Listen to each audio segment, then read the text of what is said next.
Everybody in this state knows Jersey was mob country. Your uncle has opinions. Somebody in your family knew a guy. And The Sopranos is the most famous thing anyone's ever made about the Mafia, and it's set right here. And while The Man from North Caldwell with a bad back and a therapist was a work of fiction, it was based entirely on the real Mafia operations that were present throughout the state.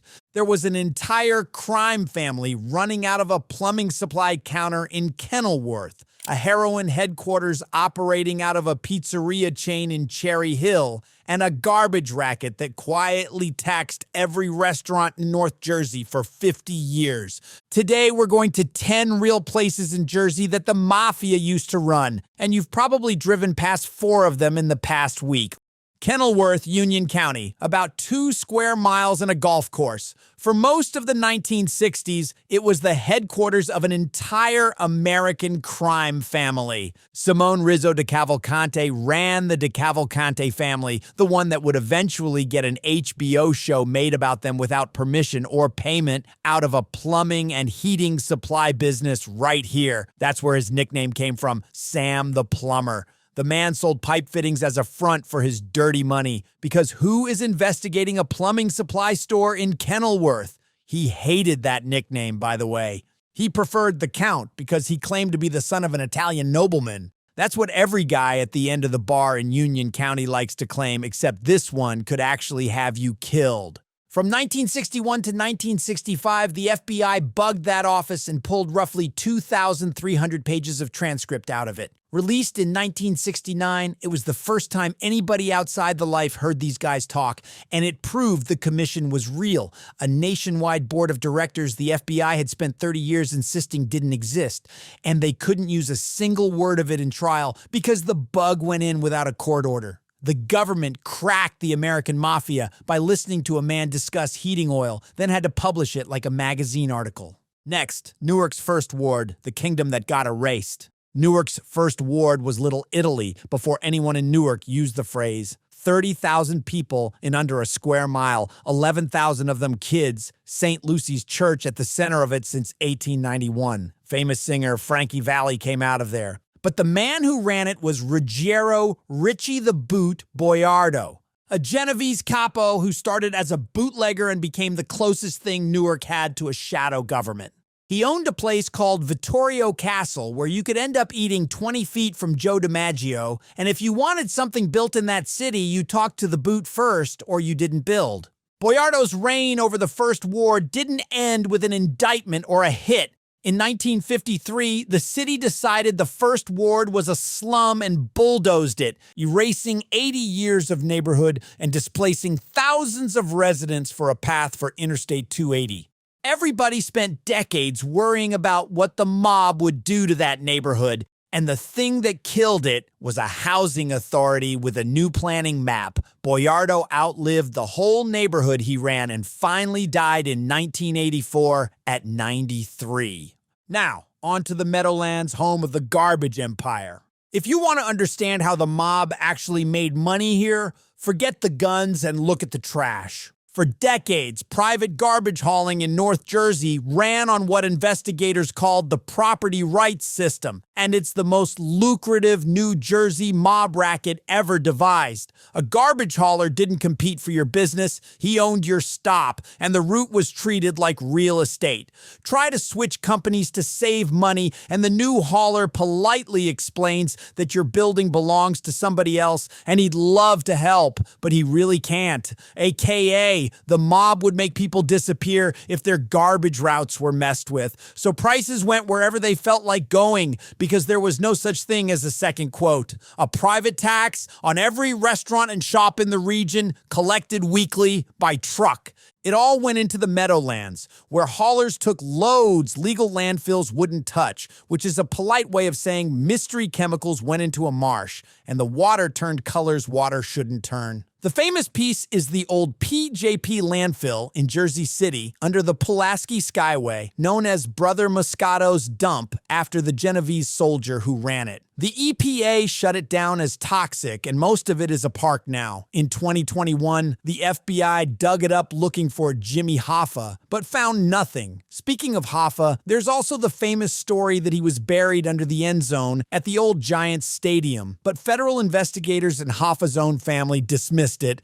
and half the state has been repeating it as fact ever since. In January 2013, prosecutors charged 32 people over control of commercial waste hauling in New York and multiple Jersey counties. Cliffside Park today is high-rises, a wonderful view, and great bakeries. In 1950, it was home to one of the most important addresses in American organized crime, and it had red checkered tablecloths. A place called Duke's Restaurant on Palisade Avenue was Capo Joe Adonis's operating headquarters, and cops and reporters took to calling it the Mafia's White House, a national command post disguised as a place that served veal directly across from Palisade's amusement park, so families were riding rides 400 feet from where the East Coast underworld divided up territory. Willie Moretti, underboss of the Luciano family, was also a prominent figure in Cliffside Park and headquartered at a spot called the Marine Room. He regularly frequented the meetings at Duke's Restaurant. The Kefauver Committee, a Senate investigation into organized crime in the early 1950s, summoned both Moretti and Adonis to testify. They specifically asked Moretti about Duke's, to which he responded he went there for the food and the atmosphere. Straight face. He was funny at those televised Kefauver Committee hearings. When asked how long he'd been in the Mafia, he asked the senators whether they thought he carried a membership card, and the room laughed. But that was a problem. A few blocks away, also in Cliffside Park, was Joe's Elbow Room, and at 11:28 in the morning on October 4th, 1951, Moretti sat down to lunch there with 4 men, joking in Italian. And when the waitress stepped away for a menu, they put 2 rounds into the back of his head. He was killed for his testimony. Next, we're in Livingston, a town with good schools and big lawns, a place whose entire personality is, "We're doing fine, thank you." Remember Richie the Boot from Newark's First Ward?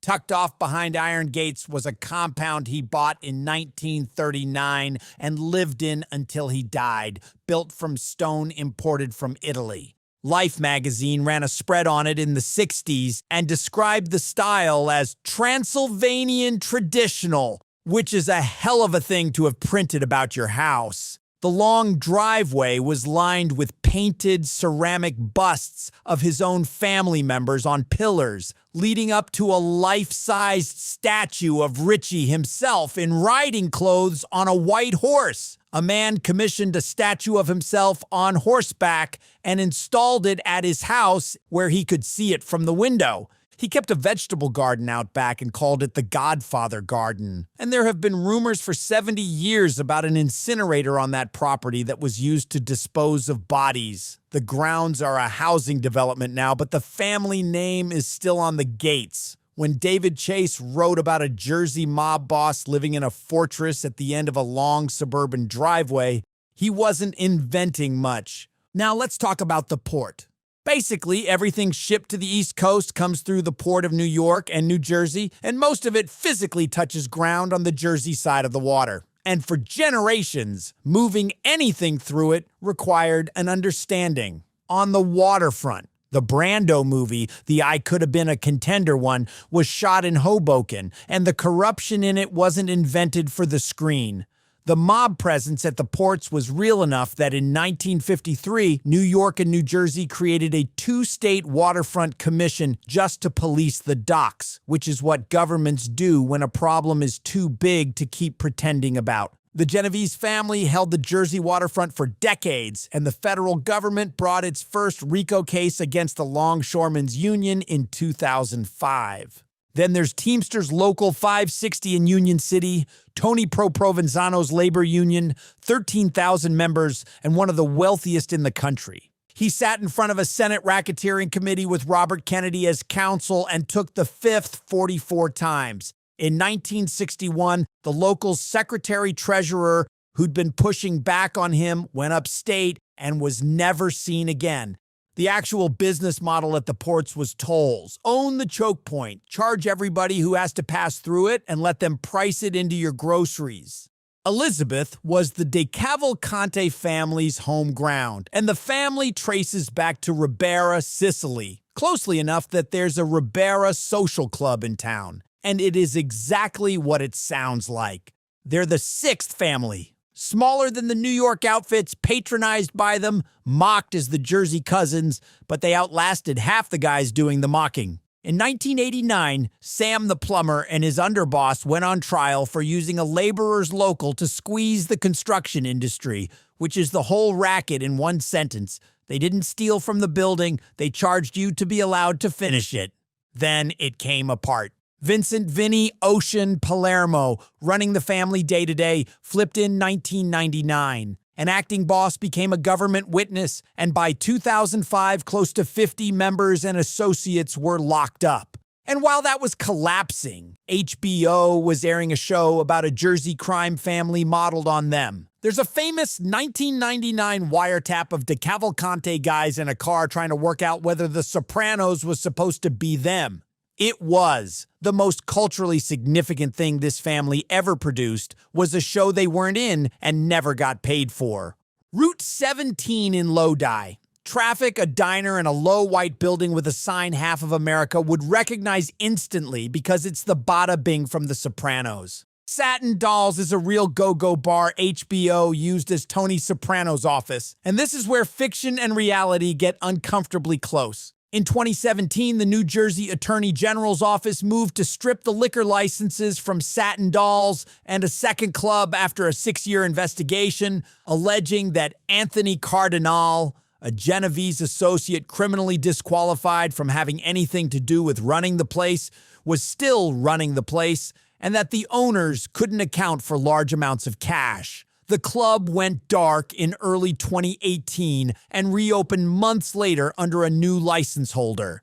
But here's what ties this whole video together. What Cardinal got convicted of had nothing to do with strip clubs. In January 2013, he was indicted as part of the Genovese conspiracy in the waste disposal industry across New Jersey and New York, the same garbage racket we discussed earlier, and pleaded guilty that December to racketeering and extortion conspiracy. So the most famous fake strip club on earth, the one people drive to for photographs, was tangled up in the most real and most boring Jersey mob business there is. Trash routes. Cherry Hill, the mall, Ponzio's, the dealerships on Route 70 was in the early 1980s considered by federal investigators to be a command center of heroin importation into the United States, not a stop on the route. The main headquarters, three brothers, Giovanni, Giuseppe, and Rosario Gambino, came over from Palermo and settled here. They were distant relatives of Carlo Gambino, but Sicilian mafiosi first, with their own overseas connections, and law enforcement started calling the crew the Cherry Hill Gambinos. They ran pizzerias, a whole chain plus shops in Philadelphia and Camden and as far south as Dover, Delaware. And the pizzerias were the distribution network. They moved as much as a metric ton of drugs. Rosario drew a decades-long sentence, was deported to Italy, and in 2011, Italian police picked him up during a checkup at a clinic in Rome. North Jersey got the HBO show. South Jersey got a federal heroin case, and it was running next to a shopping mall. And finally, there's one that was never really a secret. Enoch Nucky Johnson was a sheriff's son who became undersheriff at 19 and by 1913 was running Atlantic City outright. His actual title was county treasurer, a job he held for 27 years while functionally operating the entire city. He owned the 9th floor of the Ritz-Carlton, drove a powder blue Rolls-Royce, and took a cut of every illegal dollar in town during Prohibition. In 1929, he hosted a conference on that boardwalk attended by Capone, Meyer, Lansky, and Lucky Luciano, considered a foundational moment in American organized crime. They finally got him on taxes. Treasury agents counted towels in local brothels to estimate how many customers came through, so they could estimate the income, so they could estimate his cut. He went to prison in 1941 and took a pauper's oath to dodge the fine. Then legal gambling arrived in 1978, and the whole thing started over with worse people. Philadelphia boss Angelo Bruno got shotgunned in his car in 1980, partly over how the Atlantic City money should be split. His successor was killed by a remote-controlled nail bomb under his porch, which left little Nicky Scarfo, who owned a cement company that poured foundation concrete for Atlantic City casinos, including Trump Plaza, while his nephew, later a government witness, described treating the bartenders' union as a personal ATM. Scarfo got 55 years. Trump Plaza was imploded in 2021. The concrete outlasted everybody who poured it. Drop a comment if you've got any other stories or places that show up in New Jersey mob history.